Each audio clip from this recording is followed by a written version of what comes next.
नमस्कार. भारतीय विचार साधनेच्या वतीनं आज या ठिकाणी 2 पुस्तकांचं प्रकाशन होणार आहे. माजी न्यायमूर्ती माननीय प्रदीपजी जोशी यांच्या विना विलंब न्याय, जस्टिस विदाऊट डिले आणि माननीय स्मिताताई कुलकर्णी यांच्या report on counselling services in pandemic अशा 2 पुस्तकांचं या ठिकाणी प्रकाशन होणार आहे. या प्रकाशनाच्या कार्यक्रमात मंचावरील सर्व मान्यवरांचं आणि आपण सर्वांचं स्वागत करतो. आजच्या या कार्यक्रमाच्या निमित्ताने माननीय डॉक्टर गिरीश आफळे या ठिकाणी प्रास्ताविक करतील. गिरीशजी आपल्या सगळ्यांना परिचय आहे. बखर अयोध्येची अशा वेगवेगळ्या पुस्तकांचे 7 पुस्तकांचे लेखक म्हणून आपल्या सगळ्यांना गिरीशजी माहिती आहेत. पिंपरी चिंचवड महानगरपालिकेचे माननीय संघचालक म्हणूनही त्यांच्याकडे जबाबदारी होती.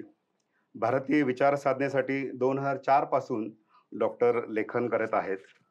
आतापर्यंत वेगवेगळ्या पुस्तकांच्या माध्यमातून ई-बुकही त्यांचं आलेलं आहे. माननीय सरसंघचालकांच्या ओव्यांना त्यांनी आवाज दिलेला आहे. खिलाफत आंदोलनावरील नुकतेच त्यांचे पुस्तक प्रकाशित झालेले आहे. भारतीय विचार साधनेचे अध्यक्ष या नात्याने आजच्या कार्यक्रमाचे प्रास्ताविक आणि मान्यवरांचा परिचय त्यांनी करून द्यावा अशी त्यांना विनंती करतो. नमस्कार. भारतीय विचार साधना पुणे प्रकाशन संस्थेच्या वतीने मी आपणा सर्वांचे स्वागत करतो. आज आभासी पद्धतीने होणाऱ्या पुस्तक प्रकाशनाच्या सोहळ्यासाठी जमलेले सर्व प्रबुद्ध नागरिक बंधू आणि भगिनींनो, आज 2 पुस्तकांचे प्रकाशन होत आहे. विना विलंब न्याय या पुस्तकाचे लेखक निवृत्त न्यायाधीश श्रीयुत प्रदीपजी जोशी आणि त्यांच्या पुस्तकाचे आभासी पद्धतीने प्रकाशन करणारे न्यायमूर्ती अंबादासजी जोशी, जे मुंबई उच्च न्यायालयातनं सेवानिवृत्त झालेले आहेत आणि सध्या गोवा राज्याचे लोकायुक्त आहेत. दुसरं पुस्तक जे आहे ते आहे report on counselling services in pandemics. नुकत्याच होऊन गेलेल्या आणि चालू असलेल्या करोनाच्या साथीमध्ये जे काउन्सिलिंग म्हणजे समुपदेशन केलं जातं त्याच्यावर हा अभ्यासपूर्ण ग्रंथ आहे. लेखिका स्मिताताई कुलकर्णी आहेत आणि त्यांच्या या पुस्तकाचे आभासी पद्धतीने प्रकाशन करणारे आहेत ते डॉक्टर रवींद्रजी जोशी, जे राष्ट्रीय स्वयंसेवक संघाच्या कुटुंब प्रबोधन या गतिविधीचे अखिल भारतीय संयोजक आहेत. या कार्यक्रमाला आपल्या भाग्याने विशेष उपस्थित आहेत ते पुणे महानगराचे माननीय संघचालक श्रीयुत रवींद्रजी वंजारवाडकर, त्याचप्रमाणे पुणे महानगराचे कार्यवाह श्रीयुत करपे आणि संस्थेच्या कार्यकारिणीचे अन्य सदस्य. भारतीय विचार साधना ही राष्ट्रहित सर्वोपरी या ध्येयाने प्रेरित होऊन गेली 41 वर्ष विविध पुस्तकांचे प्रकाशन करत आहे आणि आत्तापर्यंत 22ने 650च्या वर पुस्तकांचे प्रकाशन केलेले. यामध्ये बालसाहित्य आहे, संत साहित्य आहे, विज्ञान, योग, समरसता, थोर पुरुषांची चरित्रे, अन्य राष्ट्रीय प्रश्न, आरोग्य, योग, शेती, सुभाषित अशा विविध विषयांमध्ये प्रकाशन संस्थेने संचार केलेला आहे. महाराष्ट्र शासनाचा 2016चा उत्कृष्ट प्रकाशन संस्था हा श्रीपू भागवत पुरस्कारही 22ला मिळाला आहे. विशेष म्हणजे चित्रमय भारत भारती या छोट्या मुलांसाठी होत असलेल्या पुस्तकांची मालिका संस्थेने निर्माण केलेली आहे. 22ची एक गाडी आहे, त्या गाडीत पुस्तकं भरून महाराष्ट्राच्या सर्व जिल्ह्यांमध्ये आणि तालुका स्तरापर्यंत गाडी जाते आणि आपल्या विचाराच्या पुस्तकांचा प्रचार केला जातो. नवीन काळाला अनुसरून ई-लायब्ररी पण चालू केली आहे. वर्षाचे शुल्क अवघे ₹500 आहे आणि ते भरल्यानंतर तुम्हाला सर्व पुस्तकं विनामूल्य वाचता येतील. आता ऑनलाईन खरेदी सुद्धा गेले 2 वर्ष चालू झालेली आहे. 22ने ऑडिओ बुक्स या नव्या क्षेत्रामध्ये आता पाय ठेवलेला आहे. 22 साहित्य संमेलन आयोजित करत असते. दीपावलीचा विशेष अंक निघतो लेखकांची जोडणी आणि नवीन लेखकांना प्रोत्साहन देणे, त्यांच्याकडनं पुस्तकं लिहून घेण्याचंही कार्य भाविसा करत असते. गेल्या वर्षीपासून भाविसा न्यूज लेटर म्हणजे ग्रंथ स्वागत हा त्रैमासिक छोटा अंक प्रसिद्ध होऊ लागलेला आहे. भाविसाच्या कार्यकारिणी सदस्या ॲडव्होकेट विभावरीताई बिडवे याची जबाबदारी घेतात. आणि आता एकूण 30च्या आसपास पुस्तकं पाईपलाईनमध्ये आहेत, ज्यांचं प्रकाशन यथावकाश होईल. त्याच्यामध्ये माननीय कै दत्तोपंतजी ठेंगडी लिखित अथातो तत्वजिज्ञासा हे पुस्तक आहे. माझी प्रचारक यात्रा हे नुकतंच प्रसिद्ध झालेलं आहे. राम जन्मभूमी संघर्ष गाथा हे एक पुस्तक होऊ घातलेलं आहे. आणि प्रसिद्ध विचारवंत आणि सिद्धहस्त लेखक डॉक्टर शरद कुंटे यांनी चिंतन सूत्रे या नावाची 4 पुस्तकं लिहिलेली आहेत. त्याचे विषय वेगवेगळे आहेत, पण तीही आता पाईपलाईनमध्ये आहेत. अशा या योगायोगांनी चांगल्या लाभलेल्या दिवशी मी आपल्या सर्वांचं स्वागत करतो. धन्यवाद. यानंतर आजच्या कार्यक्रमामध्ये सहभागी झालेल्या 2 लेखकांचा सत्कार या ठिकाणी करण्यात येत आहे.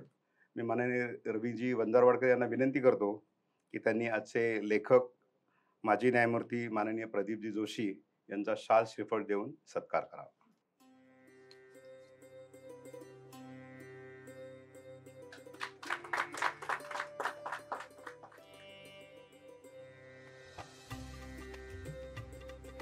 यानंतर माननीय स्मिताताई कुलकर्णी यांचाही शाल आणि श्रीफळ देऊन रवीजींनी सत्कार करावा अशी विनंती करतो.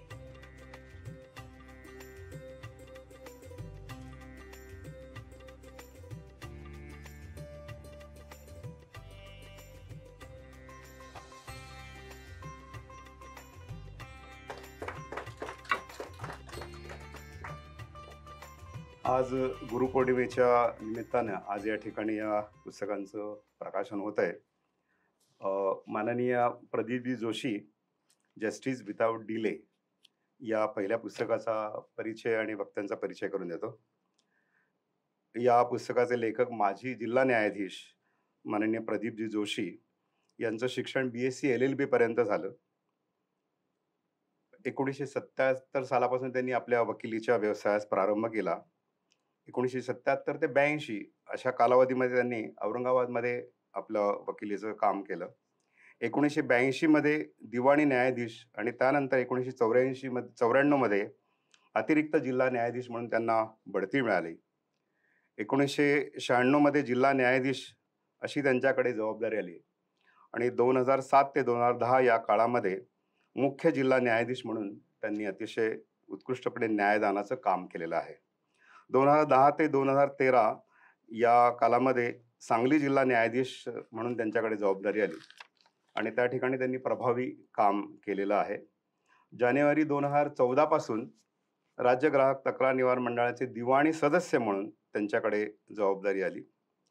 आपल्या सगळ्यांना माहिती आहे की वर्धा व सांगली जिल्ह्यातील दिवाणी अधिकाऱ्यांसाठी त्यांनी सुमारे 125 आठवडे कार्यशाळा घेऊन उच्चांक केलेला आहे. हिंदू सक्सेशन ॲक्ट या विषयावर महाराष्ट्र दिवाणी अकादमीमध्ये निमंत्रित वक्ते म्हणूनही त्यांनी व्याख्याने दिलेली आहेत. अखिल भारतीय अधिवक्ता परिषदेच्या दिल्ली येथील न्यायप्रवाह या त्रैमासिकात हिंदू सक्सेशन अमेंडमेंट ॲक्ट 2005 आणि section 8 of Hindu succession act या विषयावर विशेष लेख लिहिलेले आहेत. विमर्श या राष्ट्रीय विचार प्रसारक मंडळाच्या त्रैमासिकामध्ये preamble of the constitution of India या विषयावर त्यांनी अतिशय मूलगामी लेखन केलेलं आहे. खरं तर प्रदीपजी हे विद्यार्थी परिषदेच्या संपर्कात आले आणि विद्यार्थी परिषदेच्या माध्यमातून सामाजिक कामाकडे वळत असतानाच एका कार्यकर्ता न्यायमूर्तीचं हे आत्मकथन आहे असं आपल्या सगळ्यांना वाचताना वाटेल.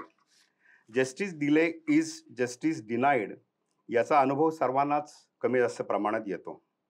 सर्वच न्यायालयांमध्ये प्रलंबित प्रकरणे असतील, न्यायाधीशांची अपुरी संख्या असेल, कज्जे दलालीचे वाढते प्रमाण, न्याय यंत्रणेत सर्व घटकांचे हितसंबंध, भ्रष्टाचार, गैरव्यवहार यांची थेट न्यायाधीशापर्यंत असलेली लागण या पार्श्वभूमीवर प्रदीपजींनी जे काम केलेलं आहे ते आपल्याला खरंच त्यांना कुर्निसात केलं पाहिजे अशा पद्धतीने त्यांनी काम केलेलं आहे.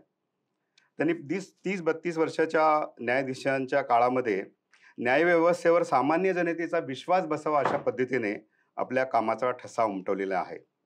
न्याय नाकारण्याच्या दोषापासून न्याय यंत्रणा मुक्त करण्यासाठी त्यांनी अथक प्रयत्न केलेले आहेत. मुख्य न्यायाधीश म्हणून विशिष्ट कार्यपद्धतीचा अवलंब करून सर्व न्यायालयांच्या न्यायाधीशांना सोबत घेऊन वेगाने प्रलंबित प्रकरणे निकाली काढणे, त्यांचा निपटारा करणं, असं काम केलेलं आहे. अजब न्याय वर्तुळाचा आपण म्हणतो, पण तो अजब न्याय वर्तुळाचा म्हणत असताना सर्वसामान्य लोकांना सुद्धा दिलासा देणारं काम हे प्रदीपजींनी केलेलं आहे. उमेदवारीच्या काळात ॲडव्होकेट प्रभाकर बक्षी, ॲडव्होकेट हिरालाल तनवाणी यांच्या सहकार्याने एक वकील न्यायाधीशापर्यंत पोहोचण्याला, सामान्य माणसाला न्याय देणं, त्याला झुलवत न ठेवता योग्य न्याय मिळाला पाहिजे, त्याच्या प्रकरणांचा निपटारा केला पाहिजे, या भूमिकेतूनच त्यांनी केलेल्या कामांचा आणि आलेल्या अनुभवांचा लेखाजोखा म्हणजे विना विलंब न्याय हे पुस्तक आहे. विधी क्षेत्रामध्ये येणाऱ्या नवोदितांपासून ज्येष्ठांना पथदर्शी असलेल्या पुस्तकाचे लेखक माननीय प्रदीपजी जोशी यांना त्यांचं मनोगत व्यक्त करण्याची विनंती करतो. त्यापूर्वी माननीय प्रदीपजींना विनंती करतो की त्यांनी आपलं मनोगत व्यक्त करावं. माननीय न्यायमूर्ती श्री अंबादास जोशी, निवृत्त न्यायमूर्ती, मुंबई उच्च न्यायालय, लोकायुक्त गोवा. माननीय डॉक्टर रवींद्र जोशी, अखिल भारतीय संयोजक, कुटुंब प्रबोधन गतिविधी. माननीय रवींद्र वंदारवाडकर, संघचालक, पुणे महानगर. माननीय डॉक्टर गिरीश आफळे, अध्यक्ष, भारतीय विचार साधना. माननीय श्री चित्तरंजन भागवत, उपाध्यक्ष, भारतीय विचार साधना. माननीय किशोरजी, माजी अध्यक्ष, भारतीय विचार साधना, ज्यांच्या काळात माझे पुस्तक छापण्याचं ठरवण्यात आलं. माननीय न्यायमूर्ती सोंडूर वलदोटा, निवृत्त न्यायमूर्ती, मुंबई उच्च न्यायालय, ज्यांनी माझ्या पुस्तकाची प्रस्तावना लिहिली. माननीय अरुण करमरकर, विमर्शचे संपादक, त्यांनी माझ्या पुस्तकाचे प्रास्ताविक लिहिले. कार्यक्रमाला प्रत्यक्ष व आभासी पद्धतीने उपस्थित असलेले सर्व मान्यवर. डिसेंबर 2013 मध्ये मी निवृत्त झालो. न्यायसंस्थेत येण्यापूर्वी व न्यायाधीश झाल्यानंतरही मी नेहमीच ऐकत होतो की न्यायसंस्थेतील मोठी त्रुटी विलंब ही आहे. सुरुवातीला त्याबद्दल फार विचार केला नाही, पण त्यानंतर त्याबद्दल विचार मनात येऊ लागले. याबरोबर एक दिवाणी न्यायाधीश या समस्येवर काय करू शकतो असे विचार मनात यायचे. असे वाटायला लागले की आपल्या स्तरावर काही करणे शक्य असल्यास तेवढे तरी करावे. प्रत्यक्ष कृतीचा श्री गणेशा नगर जिल्ह्यातील एका छोट्याशा तालुक्याच्या गावी पाथर्डी येथे झाला. प्रमुख जिल्हा न्यायाधीशांनी माझ्या पाथर्डी येथील न्यायालयाचे वार्षिक इन्स्पेक्शन केले. इन्स्पेक्शन नोटमध्ये अनेक दाव्यांचे इश्यूज काढायचे राहिले आहेत, ते काढणे, जुन्या प्रकरणांचा निपटारा प्राधान्याने करणे व इतर अनेक मुद्दे होते. इन्स्पेक्शन कंप्लायन्समध्ये मी आदेशात दिलेल्या सर्व दाव्यांचे इश्यूज तर काढलेच, पण पुढील सर्व दाव्यांचे हे इश्यू काढून इश्यूसाठी माझ्या न्यायालयात एकही दावा शिल्लक ठेवला नाही. तसेच संबंधितांना सूचना दिल्या की प्रतिवादीने WS दिले की प्रकरण माझ्याकडे द्यायचे. प्रकरण आले की मी पुढील तारखेच्या पूर्वीच त्या प्रकरणातील इश्यू काढून तयार ठेवायचो. त्यानंतर माझ्या न्यायालयामध्ये इश्यूसाठी कधीही प्रकरण वाढले नाही. त्यापूर्वी मी बऱ्याच प्रकरणात पाहिले आहे की इश्यूसाठी दावे वर्षानुवर्षे प्रलंबित असायचे. न्यायालय इतर कामात व्यस्त आहे म्हणून प्रकरण वाढले असे रोजनामे लिहिले जायचे व प्रकरण इश्यूच्या स्टेजवर वर्षानुवर्ष प्रलंबित राहायचे. खरे म्हणजे होमवर्कमध्ये न्यायाधीश इश्यू काढायचे काम करू शकतो व प्रकरणातील न्यायालयीन विलंब टाळू शकतो. तो विलंब मी पाथर्डीपासून माझ्या न्यायालयात होऊ दिला नाही. अर्थात त्यानंतर मी 6 महिने दिवाणी न्यायाधीश कनिष्ठ सर व 1.5 वर्ष दिवाणी न्यायाधीश वरिष्ठ सर होतो. त्यावेळेसच दाव्यामध्ये इश्यूज काढायचा प्रश्न असतो. त्यानंतर मी अतिरिक्त जिल्हा न्यायाधीश झालो व दाव्याऐवजी माझ्या न्यायालयात अपील येऊ लागले. अपिलामध्ये इश्यूज काढायचे नसतात. पॉईंट्स फॉर डिटर्मिनेशन हे निकालातच लिहिले जातात. पुढे मोटार ॲक्सिडेंटची प्रकरणे माझ्या न्यायालयात येऊ लागली तेव्हा पुन्हा इश्यूज काढायचे काम आले. त्या प्रकरणात सुरुवातीलाच प्रतिवादीचे म्हणणे आल्याबरोबर नो फॉल्ट लायबिलिटीच्या अर्जावर सुनावणी घेऊन त्यावरील आदेश पारित करायचो व ताबडतोब इश्यूज काढायचो. पाथर्डीलाच जुन्या दाव्यांची यादी करून त्यांचा निपटारा प्राधान्याने करण्याची सुरुवात केली. फौजदारी प्रकरणातही चार्ज ताबडतोब करून त्यांच्यासाठी होणारा विलंब माझ्या न्यायालयापुरता टाळला. अशा प्रकारे अनेक उपाय मी माझ्या न्यायालयापुरते विलंब टाळण्यासाठी केले. पुढे वर्धा येथे प्रमुख जिल्हा न्यायाधीश झाल्यानंतर जिल्ह्यातील सर्व न्यायाधीशांना विश्वासात घेऊन पाथर्डीपासून माझ्या न्यायालयात ज्या उपाययोजना करत होतो त्या राबवायला सुरुवात केली. वर्ध्याला असतानाच न्यायमूर्ती सोंडूर बलदोटा यांच्या प्रेरणेने एरियर्स फ्री कोर्टची आखणी केली. प्रत्येक न्यायालयीन स्टेशनप्रमाणे न्यायाधीशांची संख्या, प्रलंबित प्रकरणे, वर्षभरात दाखल होणारी प्रकरणे, अपेक्षित डिस्पोजल असा विचार करून योजना तयार करण्यात आली. डिसेंबरमध्येच पुढील वर्षाचा आराखडा तयार करण्यात येत असे. प्रत्येक 4 महिन्याचे उद्दिष्ट ठरविण्यात येत असे व 4 महिन्यानंतर उद्दिष्ट किती पूर्ण झाले याचा पडताळा घेतला जात असे. ज्या न्यायाधीशांनी उद्दिष्टपूर्तीचे चांगले काम केले त्यांना ॲप्रिसिएशनचे पत्रही दिले जायचे.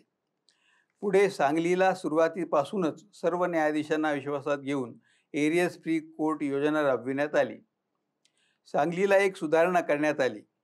प्रकरणांची संख्या बघण्यापेक्षा प्रत्येक प्रकारची प्रकरणे किती दिवसात निकाली काढणे अपेक्षित आहे यावरून प्रलंबित प्रकरणे किती दिवसाचे काम आहे या धर्तीवर प्रोजेक्ट तयार करण्यात आला.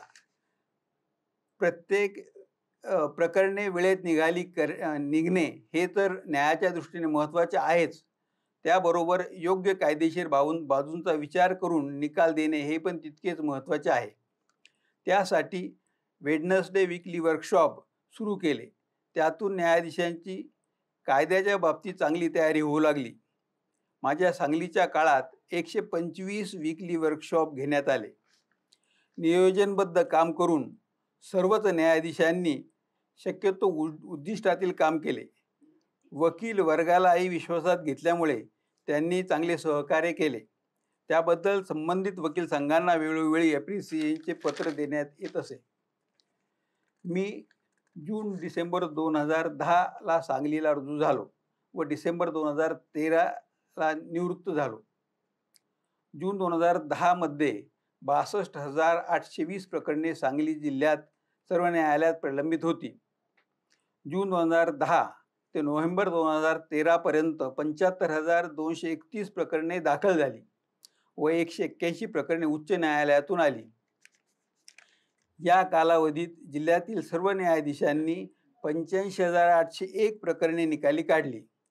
1 डिसेंबर 2013ला 52,431 प्रकरणे सांगली जिल्ह्यात प्रलंबित राहिली होती. पुस्तकाच्या शेवटच्या पानावर तसा आलेख दिला आहे. त्यावरून एका दृष्टिक्षेपात सांगली जिल्ह्यातील न्यायाधीशांनी सर्वांनी मिळून केलेल्या कामाची कल्पना येते व राबवलेल्या योजनांचे महत्त्व लक्षात येते. प्रत्येक न्यायाधीश त्याच्या न्यायालयात व प्रमुख जिल्हा न्यायाधीश त्याच्या जिल्ह्यातील सर्व न्यायालयात माझ्या पुस्तकात दिलेल्या उपाययोजना व त्यांना नवीन सुचतील त्या उपाययोजनांचा अवलंब करून न्यायसंस्थेला आपापल्या परीने सुदृढ करण्याचा प्रयत्न करून विनाविलंब न्यायाच्या प्रक्रियेत सहभागी होऊ शकतात.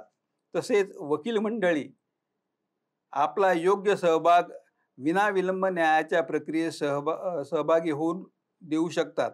तसा सहभाग न्यायाधीश व वकील देतील अशी अपेक्षा मी या निमित्ताने करतो.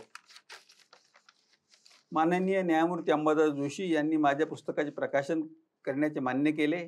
माननीय न्यायमूर्ती सोंडूर बलदोटा यांनी प्रोजेक्ट करण्याची प्रेरणा दिली. परममित्र अरुण करमरकर यांनी पुस्तक लिहिण्याची प्रेरणा दिली. भारतीय विचार साधना यांनी पुस्तक प्रकाशनाचे सर्व काम केले, याबद्दल मी सर्वांचे आभारी आहे. धन्यवाद प्रदीपजी. या पुस्तकाला सोलापूर तरुण भारतचे माजी संपादक अरुणजी करमरकर यांची अतिशय सुंदर प्रस्तावना आहे.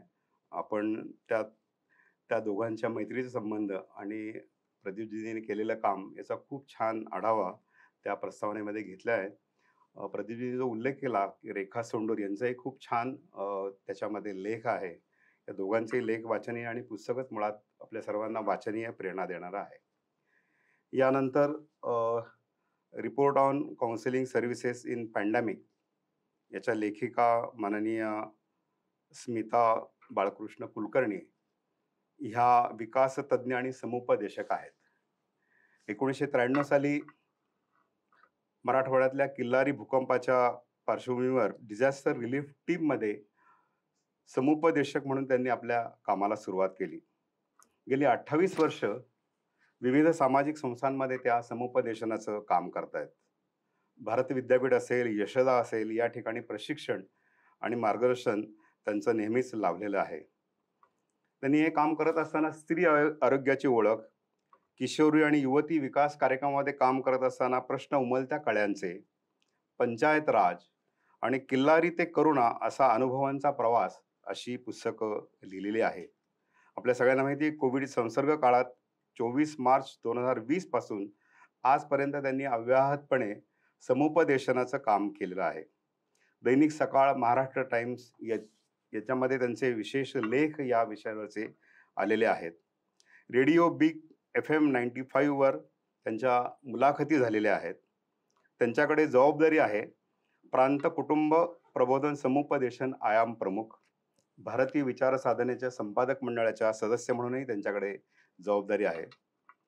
पुणे महानगराच्या समन्वय समितीच्या सदस्या म्हणूनही ते काम पाहतात आणि येरोडा भागातल्या महिला समन्वय प्रमुख म्हणूनही त्यांच्याकडे जबाबदारी आहे. देशभरात आणि जगभरात मार्च 2020 पासून जून 2021 पर्यंत 16 महिन्यांच्या कालावधीमध्ये करोनाचं सावट हे आपल्या संपूर्ण जगावरती आलं. मृत्यूचं थैमान माजलं. जवळचे नातेवाईक, मित्रपरिवारातील काही जण या करोनाच्या कराल दाढेत ओढले गेले. दवाखाने अपुरे पडू लागले. ऑक्सिजनची व्यवस्था कोलमडली. औषधे मिळेनाशी झाली. करोनाची काळी छाया सर्व दूर पसरली गेली. या काळात विविध सामाजिक संस्था, गणेश मंडळे, शैक्षणिक संस्था यांनी कंबर कसून कामाला सुरुवात केली. या काळात कुटुंब, समाज, व्यक्ती या सर्व स्तरावर संवादाची, चर्चेची, समुपदेशनाची कशी साखळी बांधली गेली, कशा पद्धतीचा प्रतिसाद मिळत गेला, अनुभव काय आले, याविषयीचा अहवाल स्मिताताईंनी report on counselling services in pandemic या पुस्तकातून केलेला आहे. मी स्मिताताईंना त्यांचं मनोगत व्यक्त करण्याची विनंती करतो.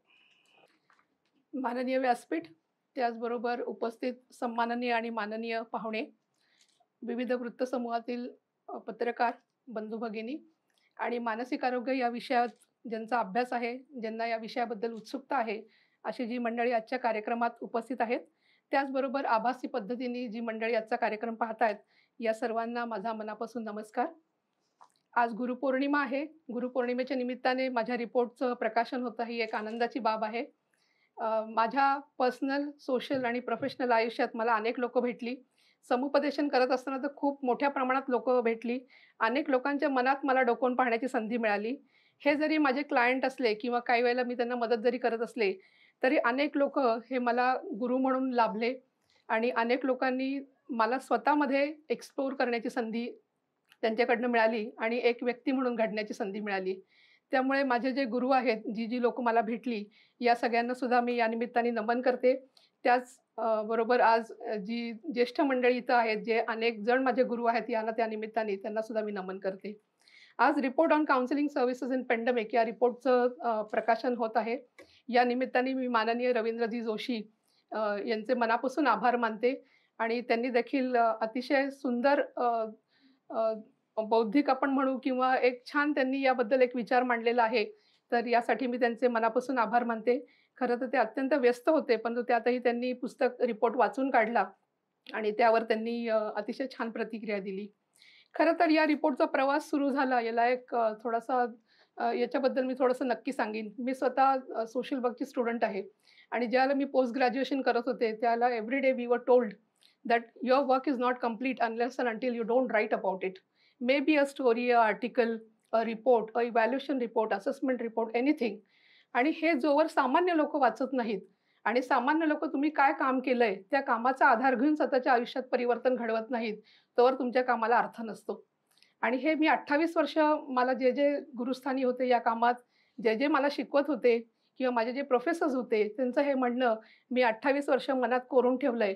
आणि whenever I did a small even if I did a small project, I wrote about it. आणि याचा हेतू एकच होता, की याच्यातनं लोकांनी काहीतरी शिकणं, काहीतरी समजून घेणं आणि स्वतःच्या आयुष्यात परिवर्तन करणं. आणि यासाठीच हा रिपोर्टसुद्धा केलेला आहे. हा जो रिपोर्ट आहे, या रिपोर्टचं एकूण चॅप्टरायझेशन जे आहे, हे 10 चॅप्टर्स याच्यात केलेले आहेत. हा जरी रिपोर्ट आपण म्हटलं, तरी याला रिसर्चचा जॉनर दिलेला आहे. आणि रिसर्चचा जॉनर देण्याचा हेतूच असा होता, की खूप मोठ्या प्रमाणात डाटा आम्हाला हे काम करताना उपलब्ध झालेला होता. मगाशी मी जे म्हटलं, की you have to write something about your report so people read and make change in their life. तर हे जो डाटा असतो, ही जी मोठी संख्या आपल्याला जी मिळत असते हजारात, लाखात, याचं इंटरप्रिटेशन करणं सुद्धा ही आपली जबाबदारी असते. आणि याचं इंटरप्रिटेशन जर आपण आकड्यांचं केलं नाही, तर दे only become a administrative number. म्हणजे तुम्हाला कोणाला तरी सांगताना फक्त एवढंच असतं, की आम्ही 1,00,000पर्यंत पोहोचलो, आम्ही 2,00,000पर्यंत पोहोचलो. So it doesn't make any difference in anybody's life, especially in the life of marginalised people, victimised people.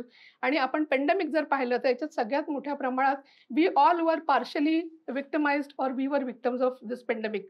त्यामुळे हे इंटरप्रिटेशन करणं, लोकांना हे समजावून सांगणं, की या पेंडेमिकमध्ये काय घडत होतं, इमोशन्स कशा होत्या, या इमोशन्स जर आपण सांभाळल्या नाही, त्याचं मॅनेजमेंट केलं नाही, तर काय काय फिजिओलॉजिकल याच्यातनं घडत होतं. आणि या सगळ्यासाठी या रिपोर्टचा हा प्रपंच मुद्दा मांडला गेला. कुठलाही रिसर्च रिपोर्ट करताना किंवा कुठलाही रिपोर्ट करताना from the day one you have to document things. म्हणजे असं कधी होत नाही, की सगळा कार्यक्रम झाला आणि चला आता बसू आपण and will write a report. It doesn't go that way. तुम्हाला from day one you have to observe people, those who work. You have to write what they are saying. You have to document their experiences. At the same time, you have to document the numbers that are being told to you during the meetings, or maybe during the reporting patterns मधनं जे येत असतात. तो report आहे हा 10 चॅप्टर्समध्ये केलेला आहे. अर्थातच हा रिसर्च रिपोर्ट असल्यामुळे it starts with a forward. Actually, I have a lot of people to thank today, all those who helped me during this making of this report. So my first thanks goes to Mr. Ravindra Vanzarwarkar sir. He wrote the foreword for this report, and actually he was the inspiration and motivation behind writing this report. He was the person who told me that I have to write this report and I have to complete it before we complete the program. So a big thank you to sir. Also he guided me when I was writing this report. त्याचबरोबर अर्थात pandemic असल्यामुळे आणि one thing he always told me, की स्मिताताई तुमचा जो रिपोर्ट आहे, this will be read by generations, next generations. So I thought if other next generations have to read this, they should also know the background of this pandemic. COVID-19 मुळे जे काही emerging mental issues होते, याच्याबद्दल सुद्धा लिखाण या रिपोर्टमध्ये केलेलं आहे.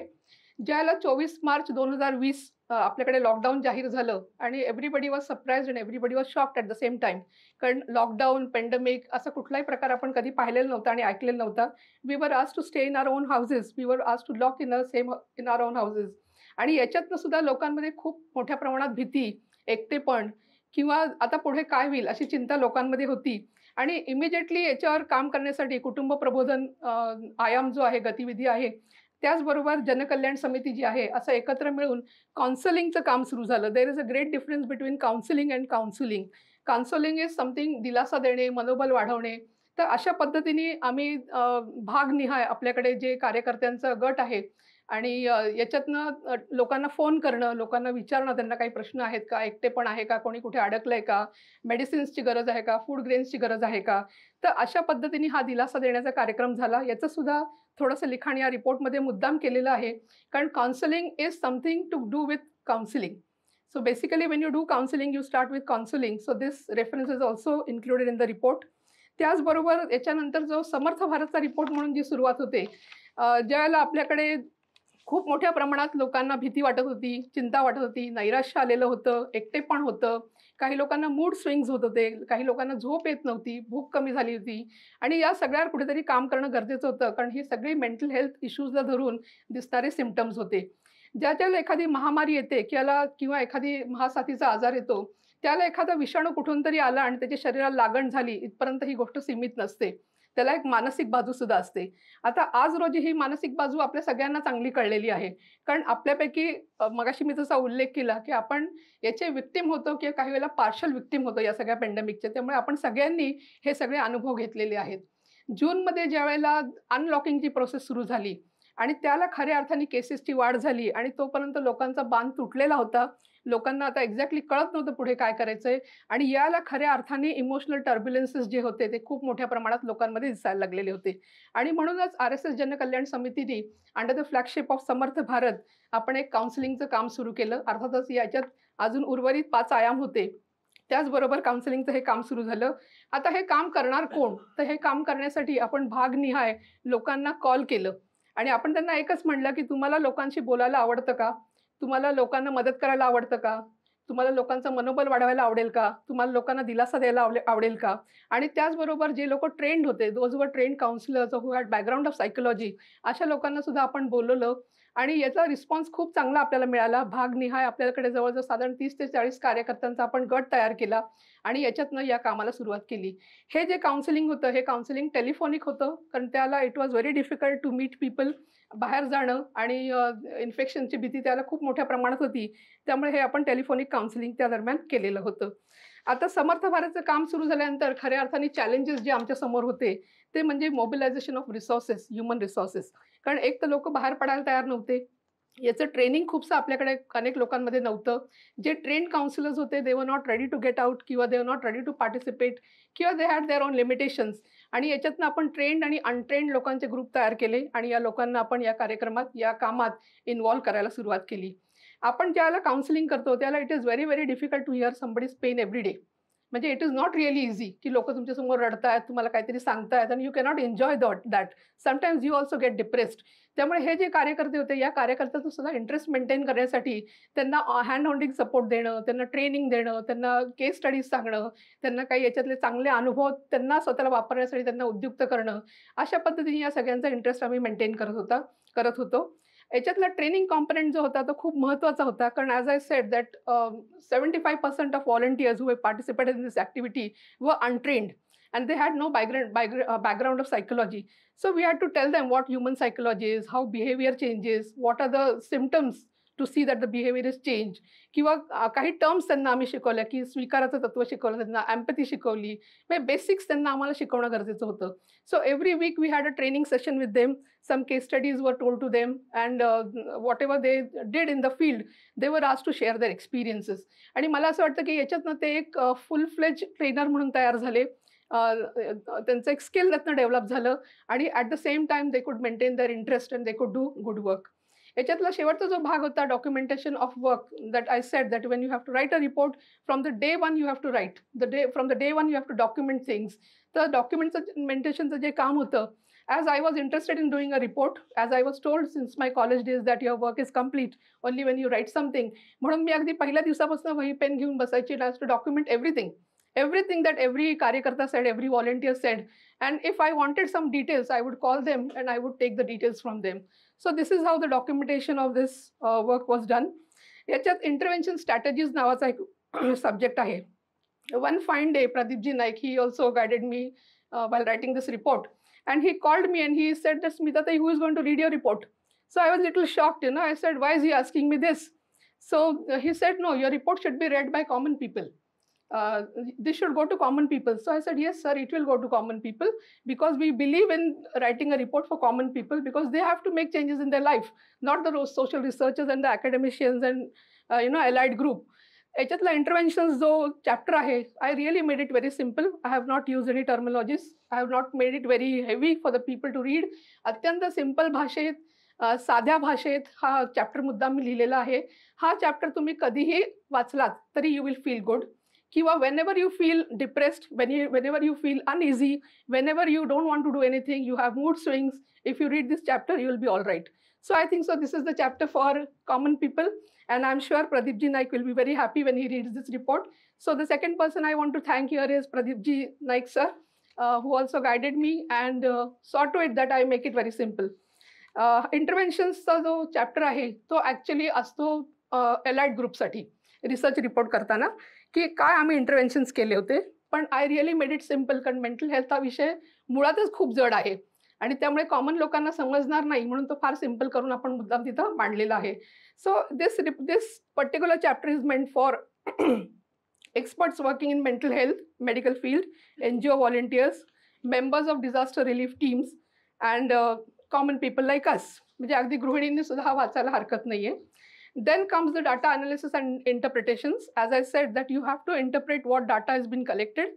तुमच्याकडे जे आकडे आहेत त्या आकड्यांचा अर्थ तुम्हाला लोकांना सांगणं गरजेचं असतं, की आपण ज्याला म्हणतो की आम्हाला 100 लोक अशी दिसली की हु आर हॅव्हिंग फिअर, किंवा 100 लोक अशी दिसली की who are undergoing depression.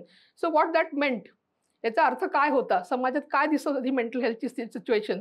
So this chapter basically talks about what was seen and the interpretations. Even they are very interesting to read. Even common people can read those इंटरप्रिटेशन्स.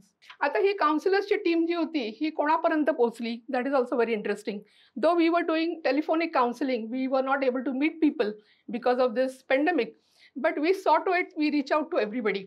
आणि मगाशी माझी ओळख करून देताना उल्लेख केला होता की I wrote lot of articles आणि I also gave lot of interviews to radio. Radio माध्यम जे आहे हे खूप लोकांपर्यंत जातं, especially big FM. The third entity I would like to thank here is Bandya from big FM.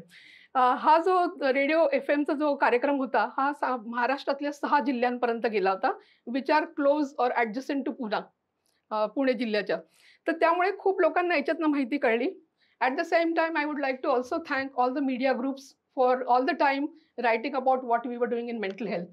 म्हणजे आम्ही ज्याला ही सर्व्हिस सुरू केली समर्थ भारत म्हणून, त्या दिवशी सुद्धा सगळ्या न्यूज प्रिंटमध्ये ही बातमी आलेली होती आणि अनेक लोकांनी हे नंबर टिपून ठेवले आणि whenever they wanted us त्यांनी आम्हाला फोन केला होता. So big thank you to all the social media and media houses.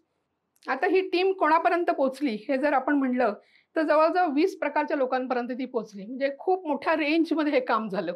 आणि याच्यातनं आपण जरा नुसतं पाहिलं तर ज्या लोकांना इन्फेक्शनची भीती होती, ज्यांना सिम्पटम्स होती, जे लोक टेस्टिंगला जात होते, आणि इथं नक्की मी सांगेन की जे लोक टेस्टिंगला जायचे, that was the days, those were the days when the report was given after 24 hours or sometimes 48 hours. आणि एक लक्षात घ्या की आपण टेस्टला गेलो आणि 48 तासांनी the report is going to come, आणि तो रिपोर्ट बरेचदा संध्याकाळी 8 नंतर तो रिलीज व्हायचा. So we also had a group of volunteers who were working overnight. And I am very happy to say, or very happy to tell all of you that many women did this job. की संध्याकाळी, म्हणजे आपण बरेचदा म्हणतो की गृहिणींना संध्याकाळी वेळ नसतो, but many women volunteers, they worked from 9 to 12, 9 to 2 late night.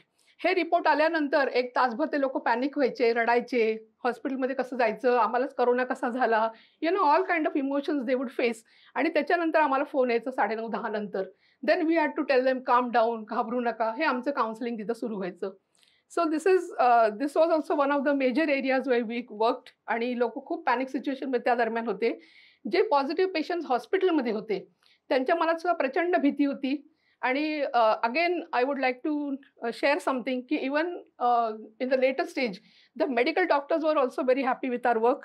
आणि त्यांच्यासुद्धा हे लक्षात आलं की when counselling services were given to this critical patients, the recovery rate or the recovery was quite speedy. So in the second strain of corona, many hospitals were attached to us, and they would call us when there were some serious cases, and we were asked to do counseling for them.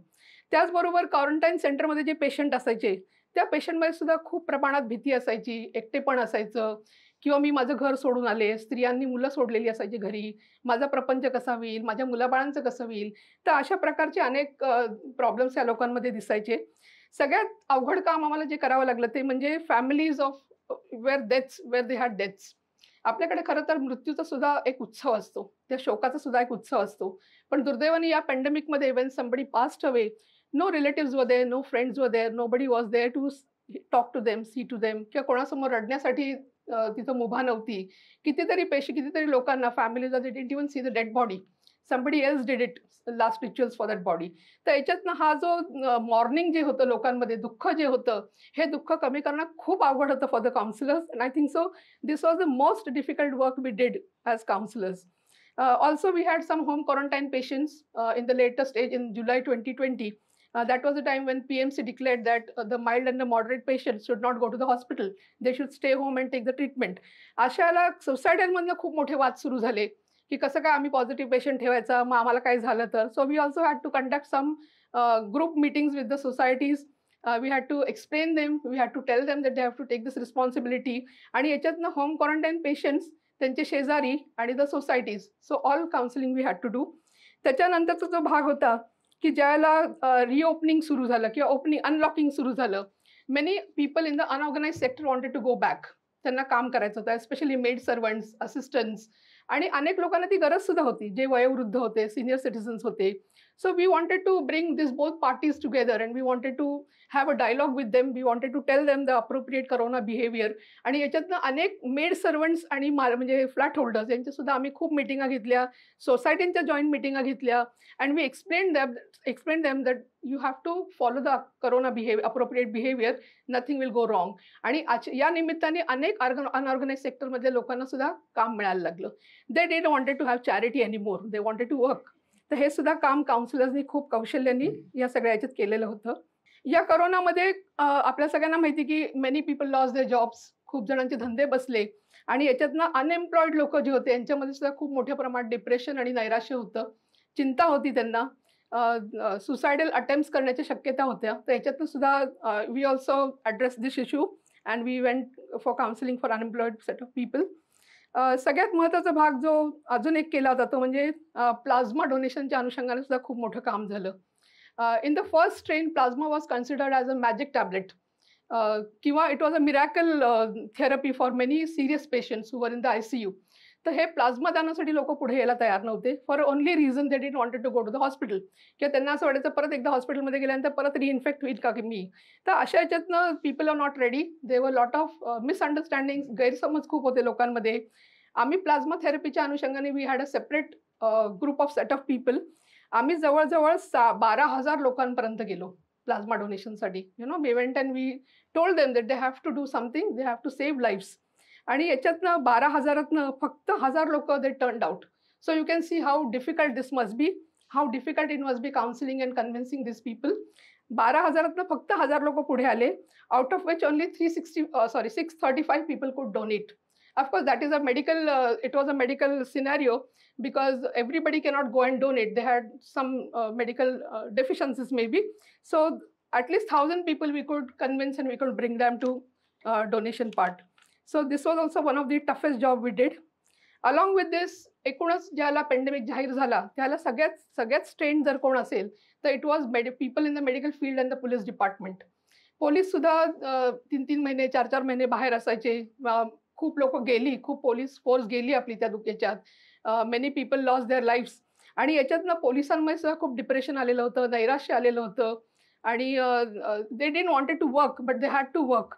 तर अशा याच्यात सुद्धा या पोलिसांना सुद्धा कुठेतरी त्यांचं मनोबल वाढवणं, काउन्सिलिंग करणं हे खूप गरजेचं होतं.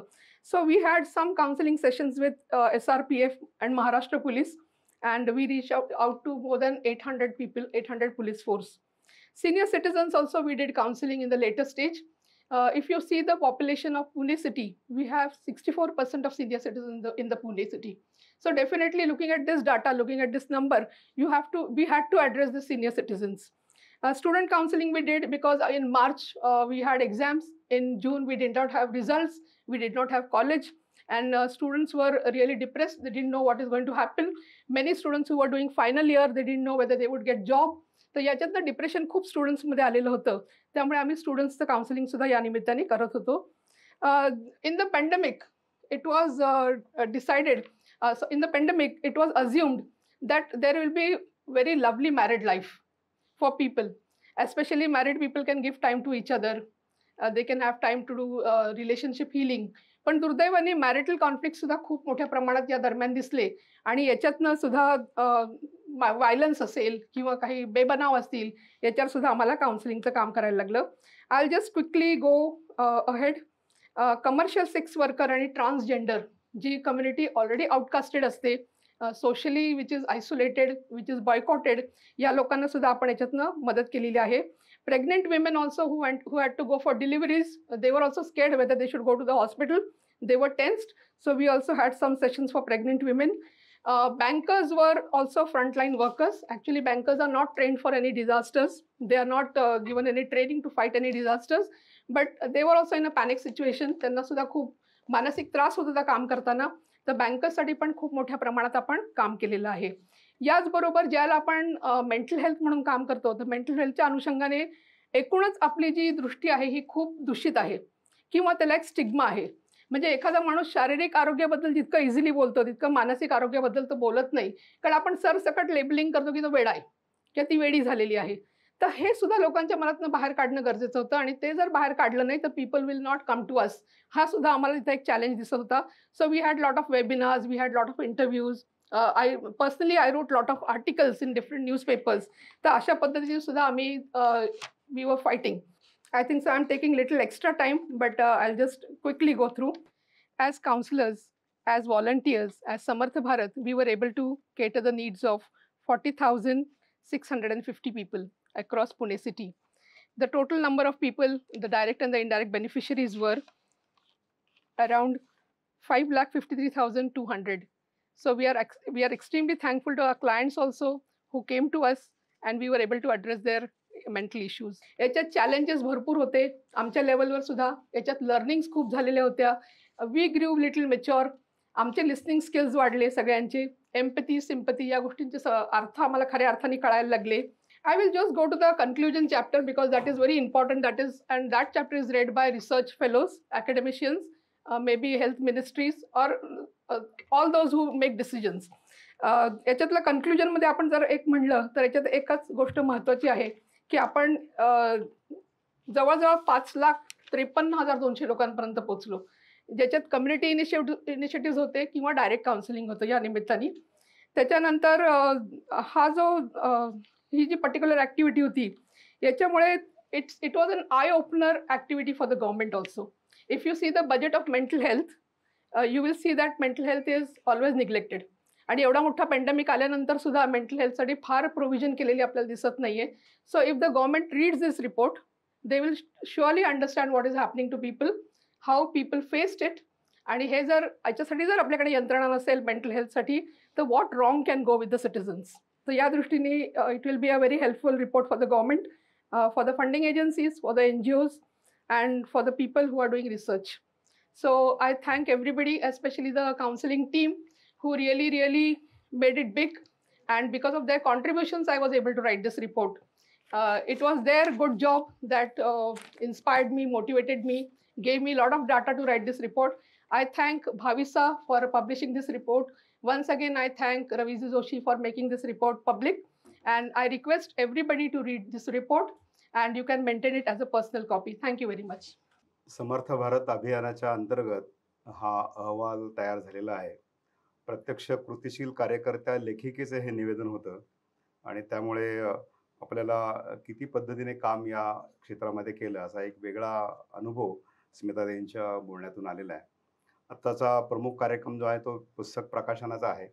मी माननीय रवीजी वंजारवाडकर यांना विनंती करतो की विना विलंब न्याय आणि report on counselling services in pandemic या दोन्ही पुस्तकांचं प्रकाशन माननीय रवीजी आणि लेखक आणि भाविसाचे अध्यक्ष माननीय डॉक्टर गिरीश आफळे यांनी करावं अशी विनंती करतो. आभासी पद्धतीने माजी न्यायमूर्ती अंबादास जोशी आणि वक्ते माननीय रवीजी जोशी या कार्यक्रमात सहभागी आहेत.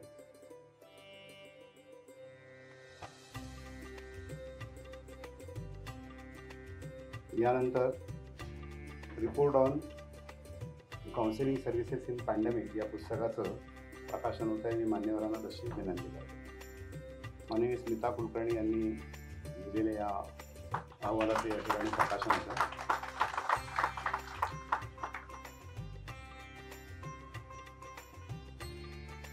धन्यवाद सर्वांना. यानंतर मी माननीय रवीजी वंजारवाडकर यांना विनंती करतो की त्यांनी आम्हाला मार्गदर्शन करावं. रवीजी वंजारवाडकर. नमस्कार. भारतीय विचार साधना या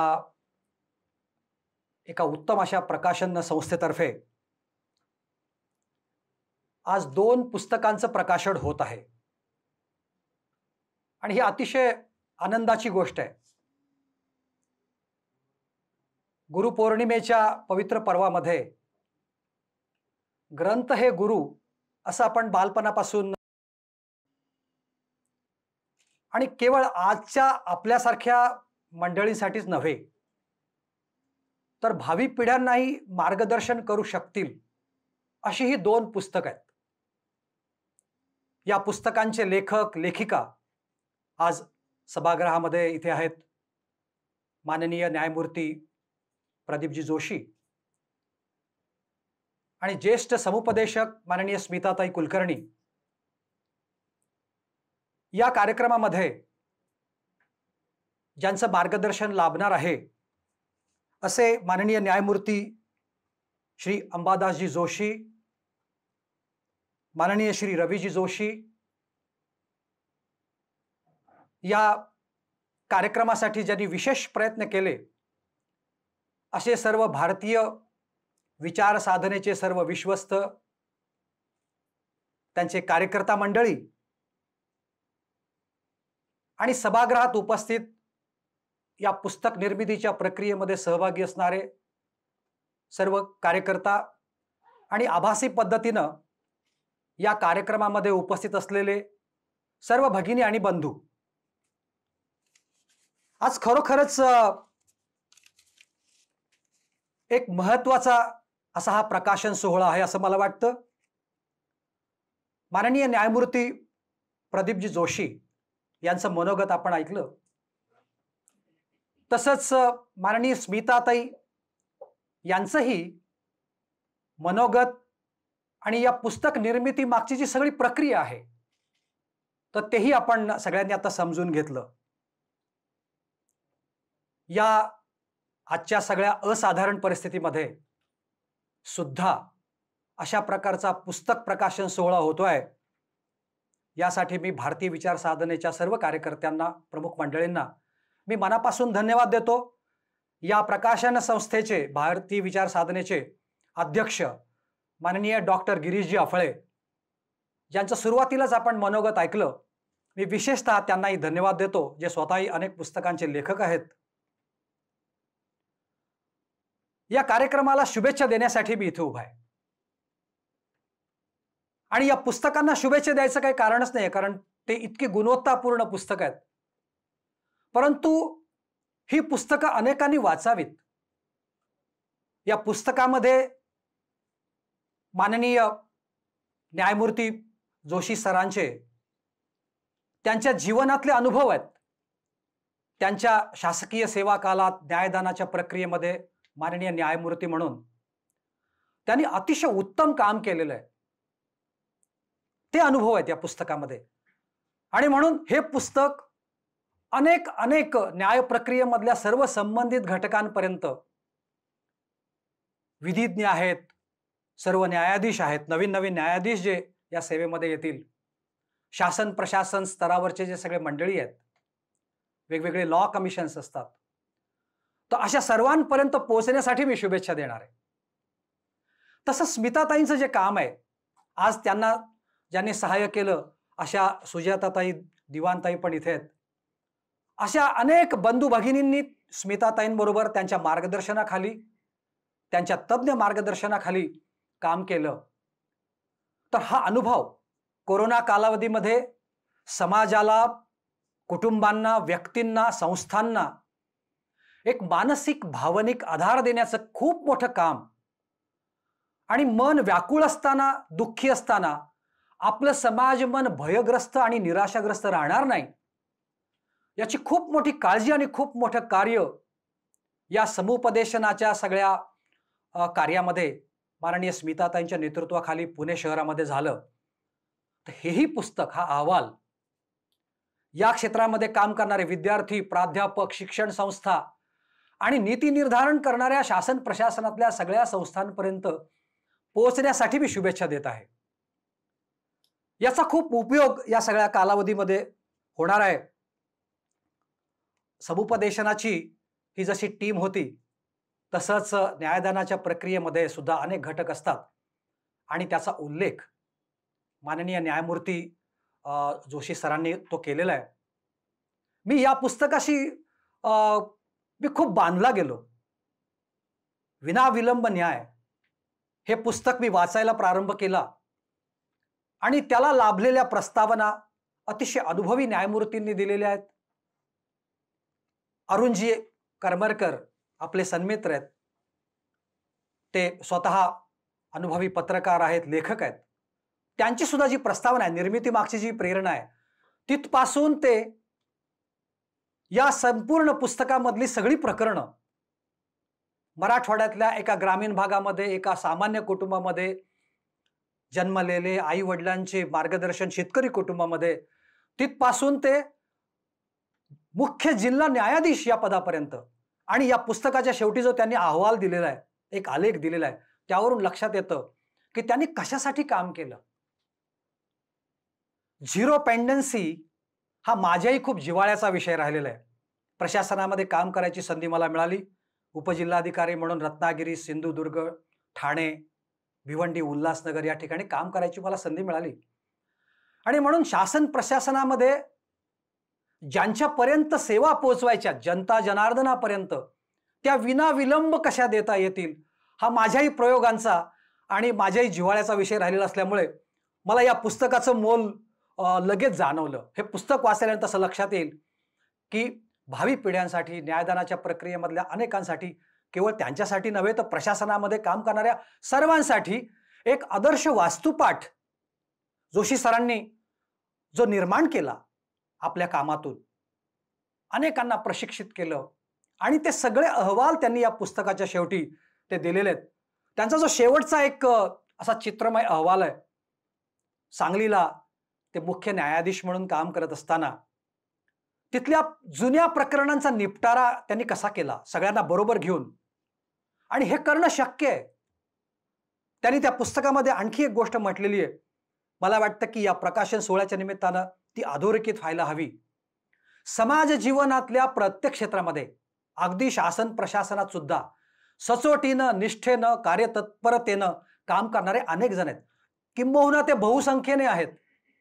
आणि म्हणून एक चांगल्या पद्धतीनं हा समाज जीवनाचा, हा जगन्नाथाचा रथ चालत असतो. मला वाटतं हा मुद्दा अधोरेखित केल्यानंतर या चांगुलपणावरचा विश्वास वाढतो. असे प्रत्येक क्षेत्रामध्ये चांगले काम करणारी माणसं, त्यांचे अनुभव, त्याचे प्रातिनिधिक स्वरूप विनाविलंब न्याय याच्या माध्यमातून येत असल्यामुळे मी केवळ अभिनंदनच नाही तर मी आपल्या सर्वांच्या वतीनं त्यांच्या प्रति कृतज्ञता व्यक्त करतो. समुपदेशनाचं पुणे महानगरामध्ये झालेलं जे काम आहे तर त्यामध्ये मी थोड्याफार प्रमाणामध्ये प्रत्यक्ष सहभागी असल्यामुळे त्याचं मोल मला खूप जाणवतं. माननीय स्मिताताईंनी एक त्यांच्या चिंतनातून, त्यांच्या अनुभवातून आत्ता जे निवेदन केलं त्याच्याशी मी पूर्णतः सहमत आहे. या महामारीच्या कालावधीमध्ये, अशा संकटामध्ये अशी एकही व्यक्ती, अशी एकही संघटना, अशी एकही संस्था नसेल की ज्यांना कोणीतरी मार्गदर्शन करण्याची आवश्यकता भासली नाही. प्रत्येकाला कोणीतरी मदतीचा हात, तुझे करतोयस ते चांगलं आहे किंवा तुम्ही ज्यातून जात आहात त्यातून बाहेर पडता येऊ शकतं, अशा समुपदेशनाची गरज भासलेली आहे, अगदी माझ्यासकट सर्वांना.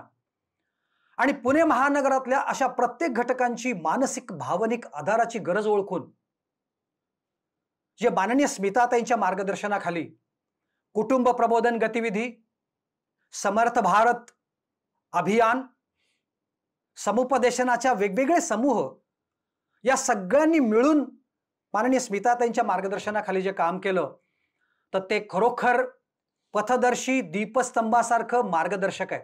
आणि म्हणून आजच्या गुरुपौर्णिमेच्या दिवशी आपल्याला या 2 पुस्तकरूपी ग्रंथांची गुरुवंदना करण्याचं भाग्य लाभलेलं आहे.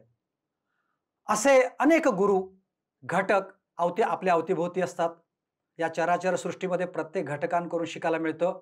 असेच 2 गुरु आपल्या समाजाला ज्यांनी मार्गदर्शन केलं ते आता व्यासपीठावर आहेत.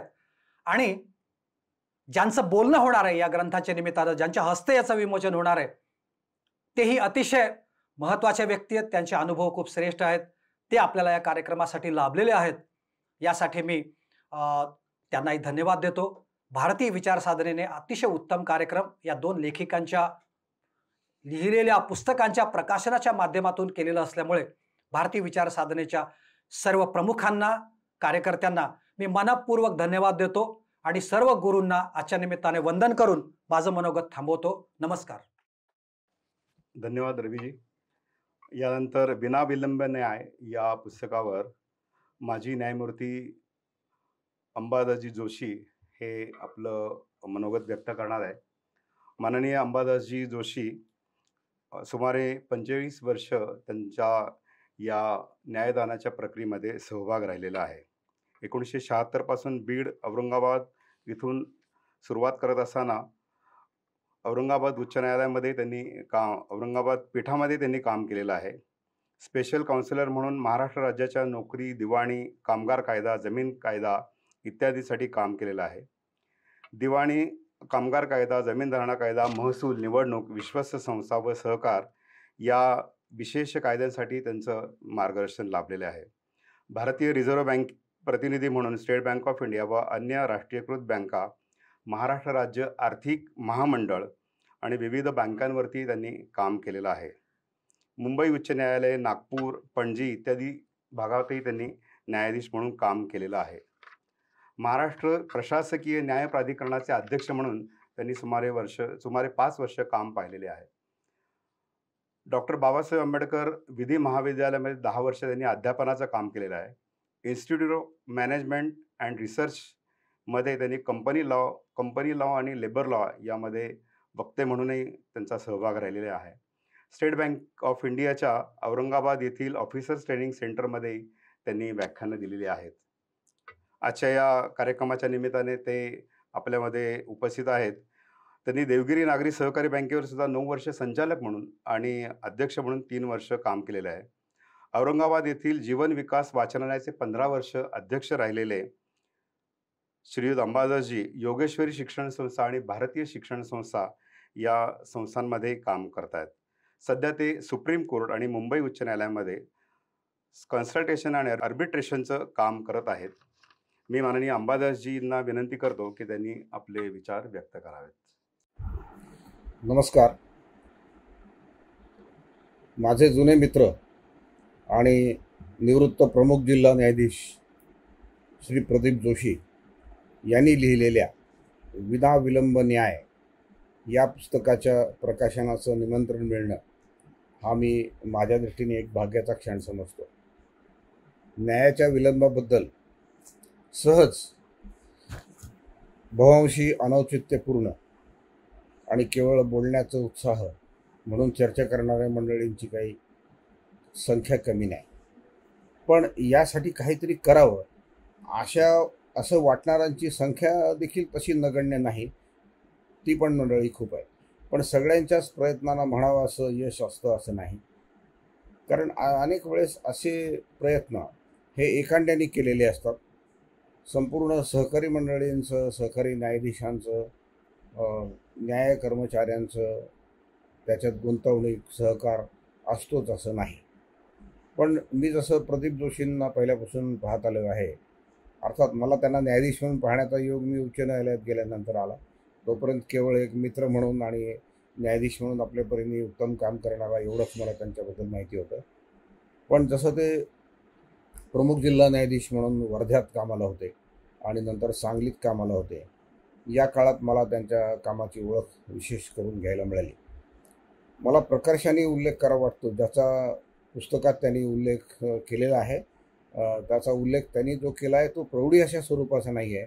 पण आपण केलेले परिश्रम जर लोकांना सांगितले नाही तर आत्मस्तुती होईल असा दोष पत्करून सुद्धा ते सांगणं आवश्यक असतं. जोशींनी व्यक्तिशः केलेल्या ज्या गोष्टी अशा आहेत त्याच्याबद्दल मी मुद्दाम असा उल्लेख करू इच्छितो की दिवाणी प्रक्रिया संहिता किंवा सिव्हिल प्रोसिजर कोड जे आहे त्याला नावं ठेवणे ही ज्युडिशरीत आणि ज्युडिशरीच्या बाहेरच्या मंडळींची एक फॅशन आहे, एक प्रघात आहे की civil procedure code, criminal procedure code यांना नावं ठेवायची आणि मग न्यायातला विलंब संपवण्याची आपली जबाबदारी संपली, कारण आपण कोणीतरी जबाबदार माणूस शोधलेला असतो. पण हे कायदे वापरूनच कदाचित ते व्यवस्थित वाचल्यामुळे आपण न्याय प्रक्रियेला एक अत्यंत महत्त्वाचे गती निर्माण करणारे घटक निर्माण होतो, याकडे अनेकांचं दुर्लक्ष होतं. जसं प्रदीप जोशीने त्यात लिहिले की कुठल्याही दिवाणी प्रकरणामध्ये मुद्दे काढायचा विषय असतो आणि हे काम केवळ न्यायाधीशानेच करायचं असतं. वकिलांचं सहकार्य त्यात मिळणं अपेक्षित आहे, शक्य झालं तर उत्तम. पण ते शक्य झालं नाही तर त्यांच्या मागे लागण्यापेक्षा, जसं ती एक इंग्रजीत म्हण आहे, रायडिंग अँड अनविलिंग हॉर्स, त्यामुळे वकिलांच्या मागे लागायचं, तुम्ही मुद्दे लिहून आणा, मग त्यांनी त्याच्यामध्ये 10 तारखा घ्यायच्या.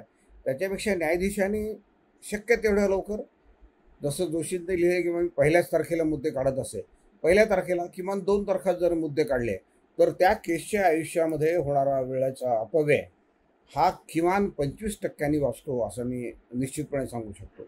लक्षात ठेवा, आपल्याकडे समन्स काढणे, दावा दाखल केल्यानंतर समन्स काढणे, या स्टेजवरचा जो डिले आहे तो अंदाजे 25 ते 30% असतो. या विषयात जोशी साहेबांना काही फारसं करता आलं असं त्यांच्या पुस्तकावरून मला वाटलं नाही, पण काही हरकत नाही, कारण त्याच्यात जजच्या व्यतिरिक्त अन्य मंडळी त्याच्यामध्ये गुंतलेली असतात, त्यामुळे तो उशीर टाळता आला तरी मोठी गोष्ट केली जाऊ शकते. त्यानंतर दुसरी जी गोष्ट असते ती योग्य मुदत देणं. आता योग्य मुदत म्हणजे आता नवीन कायदा दुरुस्त झाला आहे आणि 3 मुदती आणि 90 दिवस वगैरे त्याच्यात दिवाणी दाव्यात आलेला आहे, ठीक आहे, ते पण कायद्याने दुरुस्ती केली. त्यानंतरचा मुद्दा येतो तो जजनी मुद्दे काढण्याचा आणि त्याच्यात वेळ वाचवण्याचा. ही एक मोठी पायरी आहे की जी ओलांडण्यात त्यांनी जे काम केलं आहे हे वाखाणण्यासारखं आहे. याचा भरपूर प्रचार आणि प्रसार दोन्ही झाला पाहिजे, असं या निमित्ताने मला सांगावंसं वाटतं. नंतरचा जो मुद्दा आहे की प्रकरण वाचणे आणि लवकरात लवकर न्याय निर्णय देणे, याबद्दल फार गमतीदार आहे. ते असं की न्यायाधीशाला जोपर्यंत स्वतःला वाटत नाही की मी ह्या सर्व न्याय व्यवहारामधला एक अत्यंत अटळ घटक आहे आणि याच्यात माझ्या हातात एवढं नक्की आहे की मी माझ्याकडनं उशीर करणार नाही, याचा अर्थ काय की न्याय देण्यासाठी आवश्यक असलेली भरपूर तळमळ ती कर्तव्यातून आलेली असू शकते, ती कणवेतून आलेली असू शकते, ती तुम्हाला मिळालेल्या प्रशिक्षणामुळे असू शकते, त्याची कारणं काहीही असो, पण न्याय देण्याची तळमळ ही फार महत्त्वाची गोष्ट आहे. आता लक्षात घ्या, एखादा न्यायाधीश ज्यावेळेस एकटा काम करत असतो कनिष्ठ पदावर, त्याला हे सगळं लागू आहे, पण तो जेव्हा वरिष्ठ न्यायालयात न्यायाधीश होतो आणि त्याच्या हाताखाली 20-25 पासून 200 पर्यंत न्यायाधीश काम करत असतात, तर एवढ्या सगळ्या न्यायाधीशांकडनं उत्तम काम करून घेणं हे अत्यंत कुशल संघटकाचं काम आहे. आता हे संघटकाचं काम म्हणत असताना यात कुठे लिडरशिप अंडरमाइन होत नाही, कारण संघटनेच्या कामाबरोबर जर नेतृत्व नसेल तर ती योग्य संकलन नसलेली सर्कस अशी तिची अवस्था होते. सगळे खेळाडू ग्राउंडमध्ये येऊन आपला खेळ दाखवून जातात, पण सर्कस छान होत नाही. ती छान कधी होते, ज्या प्रत्येक वेळेस प्रत्येकाला असं वाटत असतं की मी इथं केलेलं काम हे टीमवर्क आहे आणि माझ्या एकट्याचा खेळ उत्तम होणं हे माझ्या सगळ्या टीमचा खेळ उत्तम होण्यावर अवलंबून आहे. दुसरी गोष्ट जी जोशींनी केली आणि जी प्रकाशाने पुस्तकात लिहिली आहे आणि तिचा योग्य प्रचार प्रसार व्हायला पाहिजे असं मी सुरुवातीला म्हणालो, ते मी परत दुरुस्ती करतोय त्याची, ती अशी की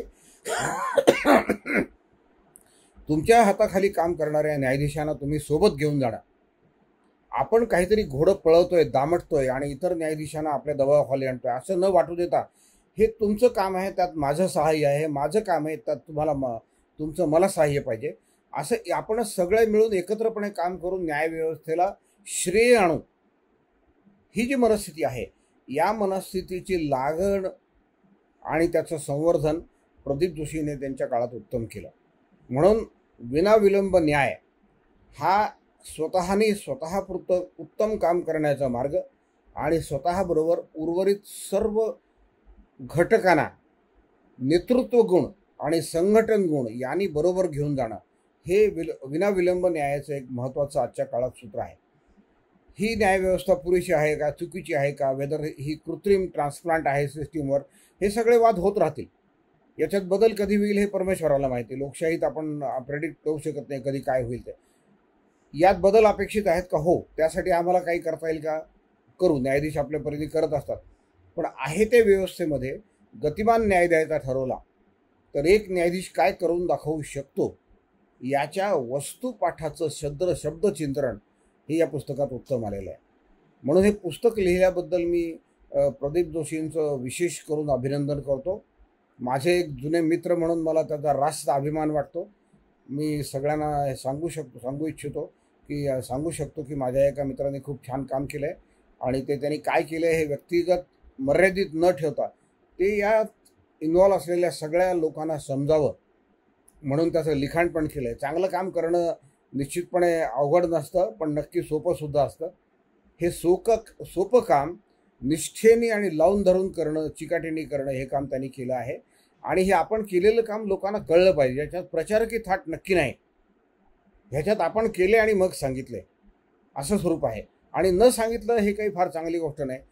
चांगलं काम केलेलं सांगणं म्हणजे जाहिरात नाही. चांगलं काम केलेलं सांगणं म्हणजे सद्विचारी मंडळींच्या संवर्धनासाठी मदत करणं आहे.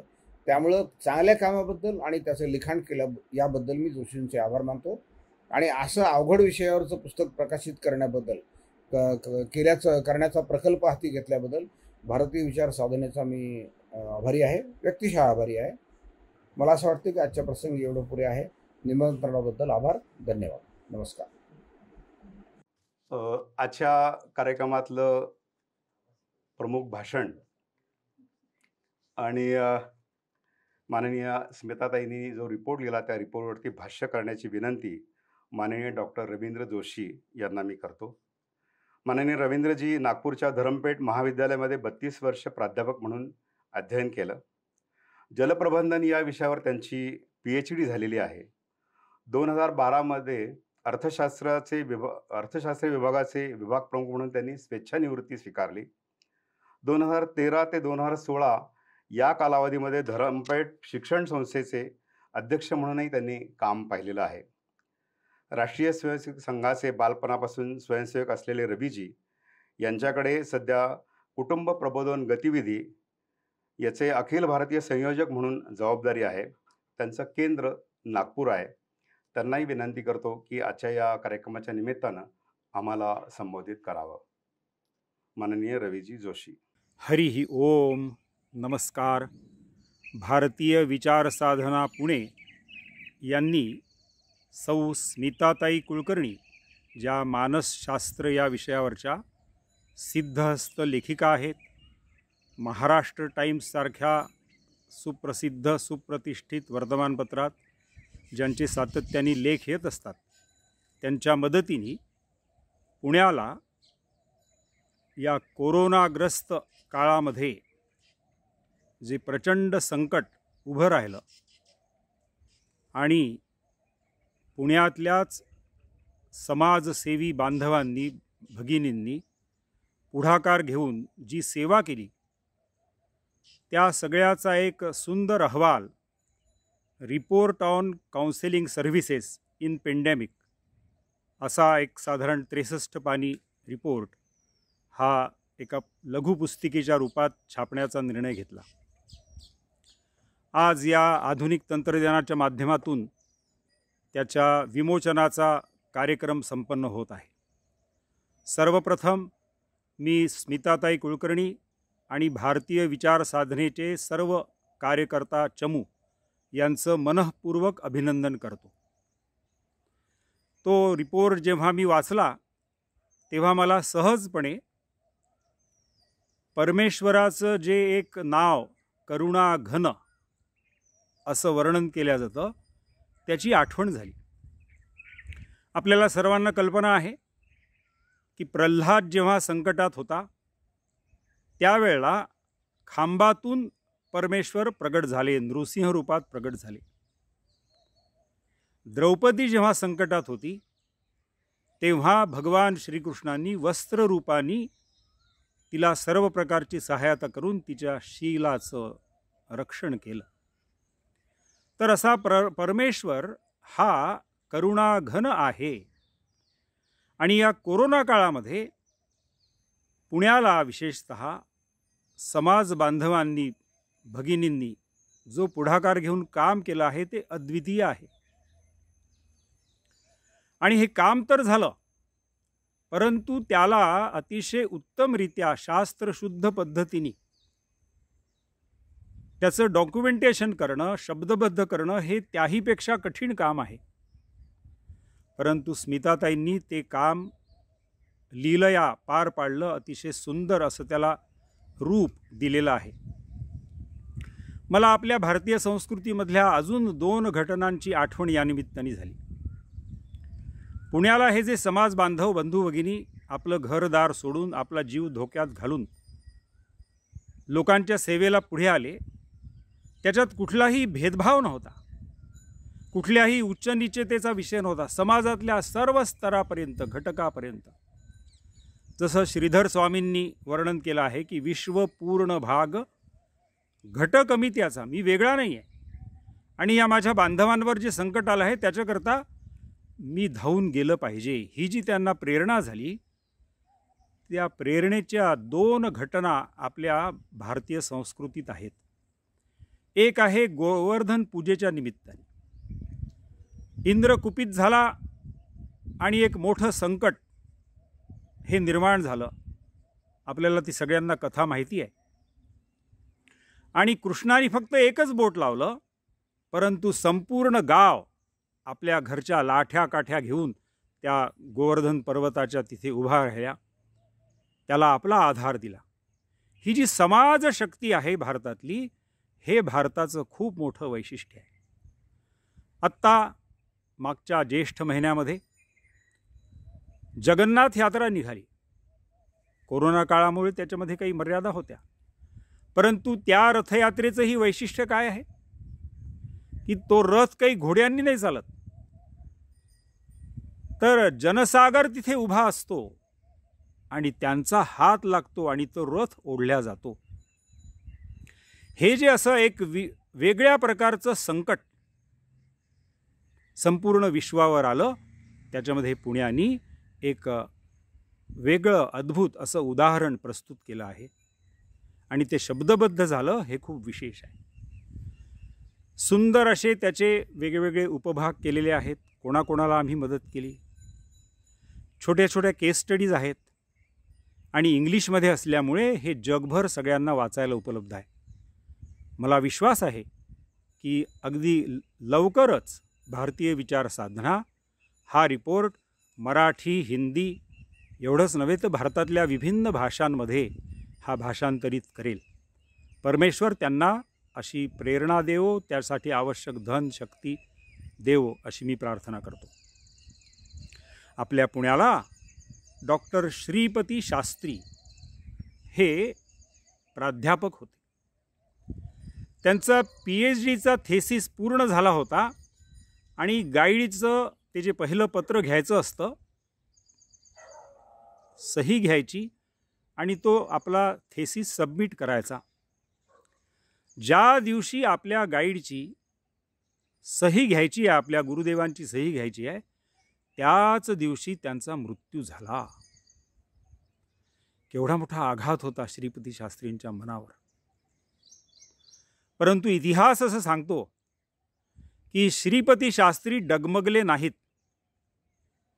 त्यांनी पुनश्च 5 वर्ष तन मन धनपूर्वक नवीन विषय घेऊन, नवीन आपला मार्गदर्शक घेऊन आणि आपली PhD पूर्ण केली. श्रीपती शास्त्री या नावाच्या मागे डॉक्टर श्रीपती शास्त्री हे नाव लागलं. राष्ट्रीय स्वयंसेवक संघाचे अखिल भारतीय सेवा प्रमुख आदरणीय सूर्यनारायण राव संघावरच्या पहिल्या बंदीच्या काळामध्ये मद्रास, आजकाल ज्याला चेन्नई म्हणतात, तिथे जेलमध्ये होते आणि तिथे कैद्यांना बिडी फुकट देण्याची परंपरा होती. सरकारतर्फे बिडी दिली जायची जेल यंत्रणेत. आता हे संघाचे प्रचारक जेलमध्ये यांना बिडी मिळायची, यांचा काही संबंधच नाही. पण त्यांना समजलं की हा बिडी खूप मौल्यवान आहे, ही पैशामध्ये कन्व्हर्ट होत असते. आणि मग त्यांनी एक नवीन उपक्रम सुरू केला. रामकृष्ण मठाचे संन्यासी तिथे प्रवचन द्यायला यायचे दर रविवारी. या आठवड्याभरात जेवढ्या बिड्या मिळायच्या त्या विकून जे काही 5-10 रुपये मिळत असतील ते या साधू संन्यासाला द्यायचे ते. आणि पुढच्या रविवारी ते विवेकानंदांचं साहित्य घेऊन यायचे.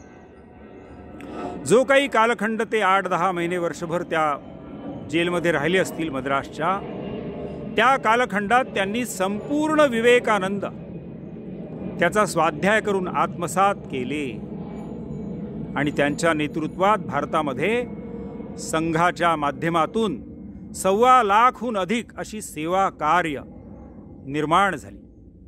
तर आपल्या ह्या जीवनयात्रेमध्ये अशी संकट समस्या येत असतात, परंतु त्यावेळेला न डगमगता उभं राहणं. काही जणांजवळ अशी स्वतःची आत्मिक शक्ती असते त्यांच्या पूर्वसंस्कारांमुळे, त्यांच्या घरच्या सगळ्या वातावरणामुळे, तपस्येमुळे. परंतु काहींना अशा संकटकाळी एक आधार पण आवश्यक असतो. पहिले आधार फिर सुधार असं हिंदीमध्ये खूप सुंदर वाक्य आहे. आणि म्हणून आपण रस्त्यावरून चालताना पडलो तर पहिल्यांदा खरचटलं असेल तर तिथे त्याची मलमपट्टी करणं, हे काम समुपदेशनाच्या माध्यमातून पुण्याला हजारो लोकांनी केलं. परंतु या आता सगळे हे घटना घडून गेल्यानंतर शांतपणे आपल्या घरी बसून आपण विचार केला पाहिजे की पुण्यालाच असे पण अनेक लोक असतील ना की ज्यांना समुपदेशनाची गरज पडली नाही.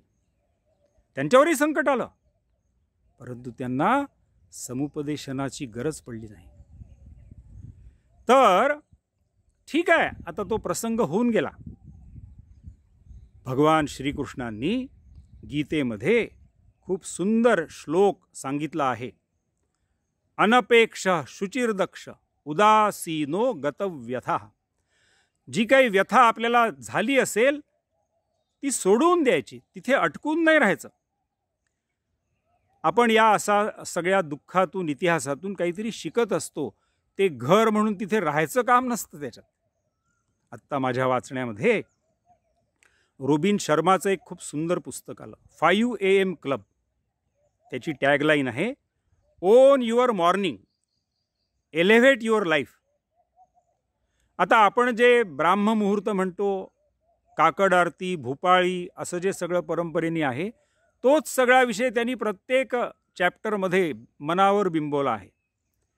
आपण म्हणतो शरीर, मन, बुद्धी, आत्मा हे स्वस्थ राहिलं पाहिजे. आत्ता आपल्या पश्चिम महाराष्ट्र प्रांतांनी यमनियमाच्या निमित्ताने, योग दिवसाच्या निमित्ताने एक योगयुक्त, रोगमुक्त, स्वस्थचित्त कुटुंब असा पण एक उपक्रम घेतला. तर हे सगळं स्वास्थ्य निर्माण करण्यासाठी त्यांनी थोडेसे इंग्रजी शब्द वापरले. Heart set, health set, mind set, soul set. विषय तोच आहे. 15 लाखाहून अधिक असे त्याच्या पुस्तकांच्या प्रती जगभर विकल्या गेल्या. म्हणजे ही गरज आहे लोकांना ह्या ज्ञानाची, या स्वाध्यायाची. आणि म्हणून आपण आपल्या जीवनशैलीचं एकदा पुनरावलोकन केलं पाहिजे या निमित्ताने, असं माझ्या मनात येत आहे. मी काही उपदेश करण्यासाठी मोठा योग्य असा व्यक्ती नाही आहे. सगळ्यांच्या सोबत सहज सामूहिक चिंतन असं आपण समजा. आपल्या कम्फर्ट झोनमधून आपण व्हॉलेंटरी डिस्कम्फर्ट असे काही संकल्प छोटेसे करू शकतो का? आपल्या घरी वॉशिंग मशीन आहे, पण आठवड्यातून एकदा मी माझे स्वतःचे कपडे स्वतः धुवीन. छोटेसे कष्ट करण्याची तयारी. ज्ञानेश्वरांच्या आत्ता येते आषाढी एकादशी, पालखी सुरू आहे. त्या मर्यादेमध्ये मनोमार्गे गेला तो तेथे मुकला, हरिपाठी स्थिरावला तोची धन्य. तर हे जे आपल्या भारतीय परंपरेमध्ये ईश्वर शरणता, हा परमेश्वर आहे, हे सर्व जग चालवतो, ह्याच्यावरची श्रद्धा ठेवून आत्मविश्वासयुक्त असा आपला व्यवहार होणं. रामकृष्ण परमहंसांनी काय केलं? संशय राक्षसाचा निपात केला, वध केला. विवेकानंदासारख्या कुशाग्र बुद्धिमान युवकाला ईश्वरावर श्रद्धा ठेवण्याला भाग पडला. आणि म्हणून मला असं वाटतं की हा जो उपक्रम भारतीय विचारसाधनेने केला आहे तो अतिशय स्तुत्य आहे, उत्तम आहे. या निमित्ताने एक प्रेरणा घेऊन आपल्या कुटुंबियांचं शारीरिक, मानसिक, बौद्धिक आणि आत्मिक स्वास्थ्य उत्तम राहावं, अशी जीवनशैली, अशी जीवनमूल्य, अशी जीवनदृष्टी आपण सर्वजण धारण करू. आणि हे सारं सामर्थ्य आणि ही कृपा परमेश्वर आपल्याला प्रदान करो अशी प्रार्थना करून मी माझ्या वाणीला विराम देतो. सर्वे भवन्तु सुखिनः, सर्वे सन्तु निरामयाः, सर्वे भद्राणि पश्यन्तु, मा कश्चित् दुःखभाग् भवेत्. ओम शांती शांती शांती. या कार्यक्रमाचं आभार प्रदर्शन भारतीय विचार साधनेचे कार्यवाह माननीय राजनजी ढवळीकर यांनी करावं अशी मी त्यांना विनंती करतो. गेली वर्ष दीड वर्ष या करोना पॅन्डेमिक च्या कालावधीमध्ये पुस्तक निर्मिती आणि पुस्तक प्रकाशन हा जो भारतीय विचार साधनेचा मुख्य कामाचा भाग आहे तो जवळजवळ अर्थात सगळीकडेच ही परिस्थिती होती की हे सगळं पूर्णपणे थांबलेलं होतं. पण अशाही परिस्थितीत समाजापर्यंत चांगले विचार हे सतत जात राहिले पाहिजेत या एकाच उद्देशाने याही कालावधीमध्ये भारतीय विचार साधनेने बऱ्याच पुस्तकांचं प्रकाशन केलं आणि त्याचाच आजचा हा कार्यक्रम हाही त्याचाच भाग आहे. दोन पुस्तकांचं प्रकाशन आज आपण केलेलं आहे. आजच्या या कार्यक्रमाला राष्ट्रीय स्वयंसेवक संघाचे पुणे महानगराचे संघचालक श्री रवींद्रजी वंजारवाडकर यांनी आमच्या विनंतीला मान देऊन वेळ दिला आणि या कार्यक्रमाला सदिच्छा दिल्या याबद्दल मी त्यांचा आभारी आहे. तसंच आजच्या या कार्यक्रमाला जी 2 पुस्तकं प्रकाशित झाली त्या दोन्ही पुस्तकांचे लेखक श्री प्रदीपजी जोशी आणि स्मिताताई कुलकर्णी याही उपस्थित आहेत आपल्यामध्ये. याचा भारतीय विचार साधनेला खूप आनंद होतोय आणि त्या दोघांच्या उपस्थितीबद्दल मी त्यांचा ऋणी आहे. आजच्या या दोन्ही पुस्तकांचं प्रकाशन ज्यांच्या हस्ते झालं ते श्री अंबादासजी जोशी आणि श्री रवींद्रजी जोशी या दोन्ही व्यस्त व्यक्तींनी आमच्याकरता वेळ दिला आणि या दोन्ही पुस्तकांचं प्रकाशन त्या दोघांच्या हस्ते झालं त्याबद्दल मी त्यांचेही आभार आहे. आजच्या या कार्यक्रमाला आपण सगळेच आलात. विशेष करून अरुणराव करमरकर ज्यांची प्रस्तावना रिपोर्ट ऑन काउन्सिलिंगला लाभलेली आहे ते स्वतः आले आणि तसंच राष्ट्रीय स्वयंसेवक संघाचे महानगर कार्यवाह श्री महेशजी करपे यांची उपस्थिती या कार्यक्रमाला लाभली आणि आपण सगळे आवर्जून उपस्थित राहिलात त्याबद्दल आपलेही सगळ्यांचे आभार. धन्यवाद.